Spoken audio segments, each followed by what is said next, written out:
Got in a bad wreck the other day. My husband is still in the hospital, but the insurance people have been calling already. What should I do?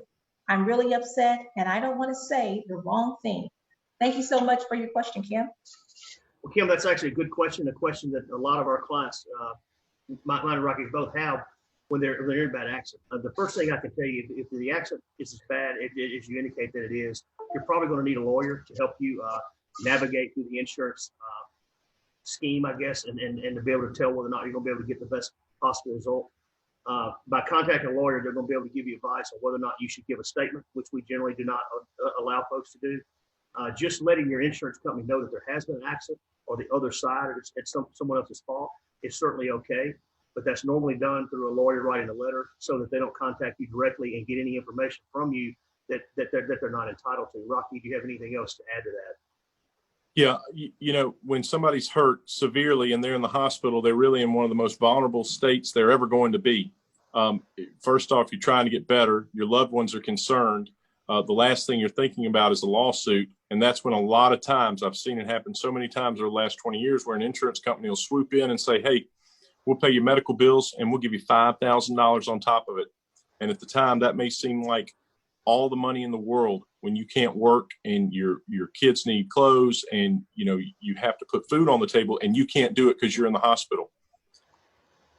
I have so much respect for the clients that can say no, that can hold out a little bit longer, wait till they get out of the hospital, then get a qualified, competent attorney. And, you know, filing a lawsuit's tough. Most of the clients that I have tell me, I'm not the suing kind. I didn't want to do this, but they're left with no choice because the insurance companies, especially after COVID, they're getting tighter and tighter on this money. And so if you don't have somebody that's going to fight them, that doesn't do it every day, that's not geared up to go to trial if you have to, they're going to take advantage of you because they are not in the business of helping people that are not their insurers. They're in the business of saving money for their insurers. And if you don't believe that, then you haven't been doing this for 20 years. Tim? Well, you know, Rocky, I mean, you know, we can't stress enough, and I know we say this all the time. You know, when you sign releases, your claim's over. I mean, so, you know, when the accident you're in a bad accident or even a small accident, and you don't really know what your injuries are going to be until some weeks or months after that. And so you really need to give yourself time to heal and get medical opinions as to whether or not you've reached your maximum medical recovery, or, you know, are you going to get worse? Are you going to get better? Do you have any future medicals? I mean, all those things are going to come into play. But if you jump out there and start talking to an insurance company and take the quick money and sign a release, then your claim's over forever, and you may be suffering from serious side effects of that injury for years or a lifetime to come. Good point. Well, one of the things you said that stood out to me, Rocky, and I think a lot of people probably are in that situation. I'm not the suing kind. And that stuck with me because a lot of people just, you know, they feel bad about, you know, a lawsuit or have this thought process like, you know, I'm out to just get money or, you know. So can you talk a little bit more about that, why people should go ahead and pursue legal advice in situations, or just your experience with that term? Yeah, absolutely. Just last week, I had a husband and wife up here from Crystal Springs, and, you know, the guy had a broken leg. He had about $25,000-$30,000 in medical bills, and the insurance company wants to offer him $38,000. Well, he couldn't work for a month, and now he can't do as much as he did before because he's got some permanent injuries. He's doing physical therapy. He's missing more time from work.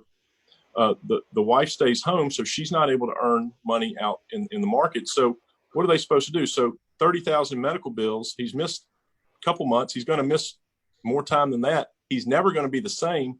And they want to offer $38,000. And there's only a $50,000 policy. Back when I started, they would have paid that $50,000 like that. But here's the unintended consequence.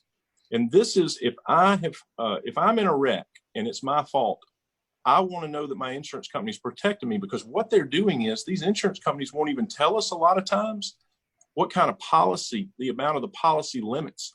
And it forces us to sue and file a lawsuit in many instances where if you just told us what it was, we could probably get it resolved. Tim, that is a way that insurance companies get their own insureds and sued every week. Have you seen that? You're absolutely right. And when you mentioned I'm not the suing kind, I mean, I hear that all the time.